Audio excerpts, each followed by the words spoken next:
Welcome to World News Facts. Politics, sport, economy, wars and conflicts. We deal with everything to proper inform the public.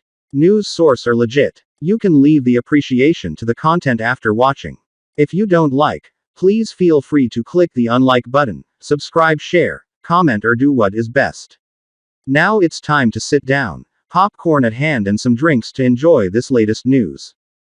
Biden pushes reconsideration of U.S. election laws in blazing speech. U.S. President Joe Biden has called for a historical exchange to Senate rules as he seeks to overhaul the country's election laws.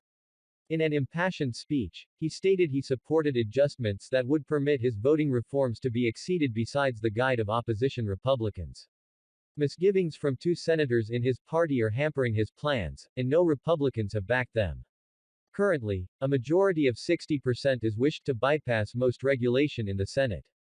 And with the top chamber of Congress split 50-50 between the two parties, Mr. Biden's sweeping election bills are nearly positive not to pass by unless there is a change to that rule. Such a exchange is unlikely, analysts say, as it would require the help of each Democrat in the Senate as well as the tie-breaking vote of the Vice President. The bills, the Freedom to Vote Act and the John Lewis Voting Rights Advancement Act, surpassed the lower chamber, the House of Representatives, closing year. The former would introduce standardized, nationwide, balloting regulations as adversarial to the cutting-edge patchwork of state-by-state rules. The John Lewis Act, meanwhile, would require sure states to obtain government permission for any change to election regulations. Analysis. Is this now Joe Biden's largest headache? Context. What is the filibuster and why does it matter? To protect our democracy, I support altering the Senate rules, whichever way they need to be changed, to stop a minority of senators from blocking off action on balloting rights, the president said in a speech in Georgia on Tuesday. I've been having these quiet conversations with participants of Congress for the closing 2 months. I'm tired of being quiet, he added, whilst banging his fist on the lectern. Mr. Biden said the push to pass by the legislation used to be a battle for the soul of America, adding that the 60-vote rule, known as the filibuster, had rendered the Senate a shell of its former self. Joe Biden is making a renewed push for balloting legislation, but the possibilities for success have not changed plenty when you consider that congressional Democrats first advanced the modern-day package of proposals back in January 2019. They're dim. The motives need to be familiar to this White House. Either Democrats want to appeal to Republican guide in the Senate, or they ought to exchange the guidelines to permit the slim Democratic majority there to approve the regulation on its own. Neither appears likely. No count number how many speeches Mr. Biden gives.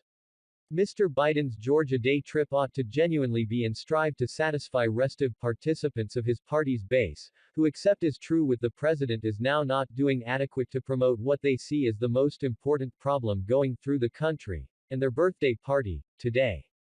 But the outlook for success there would not seem to be great, either. Some prominent voting rights activists are giving the Atlanta match a pass, viewing it as too little, too late. Even Stacey Abrams, the Georgia gubernatorial candidate and tireless suggest of Democratic reforms, was absent, citing scheduling conflicts. Mr. Biden may also describe the coming balloting rights showdown as a national turning point, but the momentum is presently in a course Democrats may not like. Forecasts for this year's midterm elections have spurred an experience of urgency amongst Democrats. Political analysts say the birthday party dangers dropping manipulative Congress, and voting reform advocates have expressed frustration that the White House has not acted sooner. Mr. Biden said he was an institutionalist who was honored to serve in the Senate for years. However, he argued, the hazard to our democracy is so grave that he felt rule adjustments have been necessary. But in 2019, Mr. Biden warned that doing away with the filibuster would be very dangerous, pointing out that his fellow Democrats have used the rule regularly to block Republican legislation. Back in 2005, Mr. Biden stated any strive to remove the filibuster was once an instance of the conceitedness of power.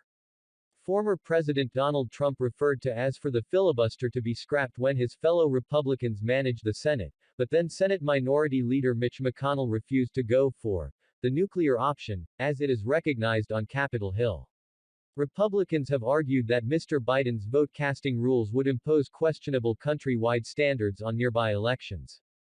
Speaking after the president's speech, Republican Senator Mike Capo stated the two bills were a partisan, political strength grab, and voiced opposition to altering Senate rules. What do voters think? Jasmine K., 24, is a New York Democrat and the president of youth voting advocacy group 18 by Vote.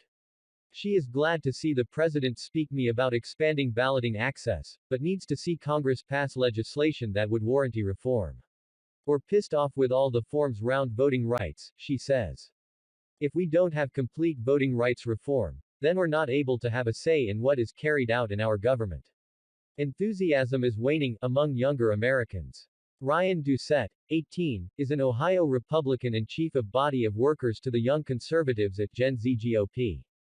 He warns that one-size-fits-all electoral reform by the federal authorities is wildly misguided and rooted in cookie-cutter solutions. Democrats incorrectly say Republicans are systematically trying to disenfranchise voters of color, while some outspoken Republicans falsely declare that elections are rife with fraud, he says. Every neighborhood in America faces special voting rights challenges, and those have to be addressed by sound coverage for each wonderful challenge. Senate Democrats are planning to preserve a debate in the next week on scrapping the filibuster. But two centrist Democrats, Joe Manchin and Kyrsten Sinema, have indicated they will now not go along. Other Senate Democrats, inclusive of Arizona's Mark Kelly, Montana's John Tester and Delaware's Chris Coons, have advised they are on the fence. Republican-run states have brought restrictions on get entry to and verification because the 2020 election.